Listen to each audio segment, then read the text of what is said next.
이라면 2012년 대선에서 네. 문재인 후보가 박근혜 후보한테 패배했을 네네. 때를 얘기하는 건데요. 그때는 사실 이정희 후보가 진보당 후보로 나왔다가 이제 사퇴했고 네네. 사실은 보수 진영하고 민주당 진영하고 총 결집해서 했는데 졌습니다. 의원들은 자유 발언을 통해 대선 패배에 대한 반성을 했습니다.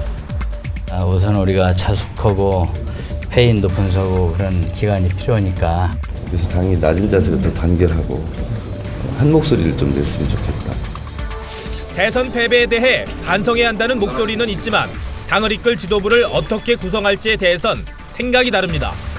당을 장악하고 있는 친노 진영에선 대표 권한대행을 맡고 있는 문재인 전 대통령 후보가 비대위원장을 지명해야 한다고 합니다.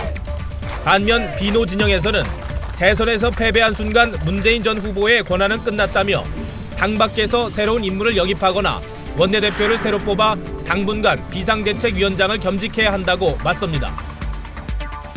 근데 선거가 지면 당연히 후보의 책임론이 나오는 것이고 뭐가 잘못했는지 반성을 하는 겁니다. 근데 지금 저 말씀하신 게 또 정청래 의원님이신데 그때 문재인 대통령 비판했었는데 문재인 대통령이 나중에 당선되시지 않았냐. 그러니까 이재명 의원도 이제 대선 주자로 부활할 수 있다. 이런 말씀을 하시는 것 같은데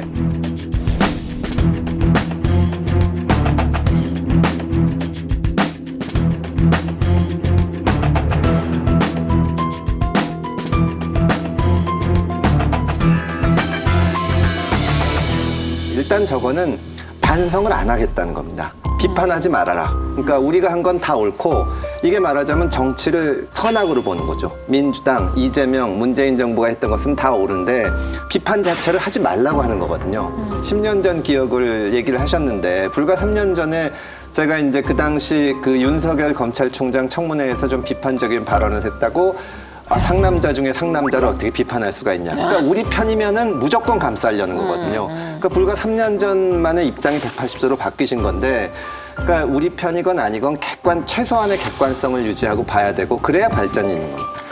정치인들이 말을 바꾸는 분들이 많잖아요. 근데 사람이 얼마든지 판단을 잘못할 수 있잖아요. 그럼 잘못했다는 것을 알았을 때는 판단을 얼마든지 바꾸는 게 맞는데 문제는 사과하고 뭐. 판단을 바꿀 때는 그게 대한 분명한 설명이 있어야 되거든요. 그렇죠. 내가 옛날에 이렇게 주장했는데 네네. 지나고 보니까 이건 내가 잘못 판단을 했었다. 그래서 이렇게 주장을 바꾸겠습니다. 그렇죠. 이런 공식적인 의사표시가 반드시 있어야 되는데 우리나라 정치 지금 현장에서 이런 게 잘 없는 것 같아요. 이게 왜 그런지를 모르겠어요. 김 의원님 보시기에 네. 뭐부터 제일 반성을 해야 된다고 생각하세요? 최우선으로 둬야 될 점. 우리 민주당 가장 실책 중에 가장 큰 실책은 조국 사태 때 그것을 국민적인 갈등을 오히려 유발한 우리 민주당의 태도가 가장 큰 실책이었다 봅니다.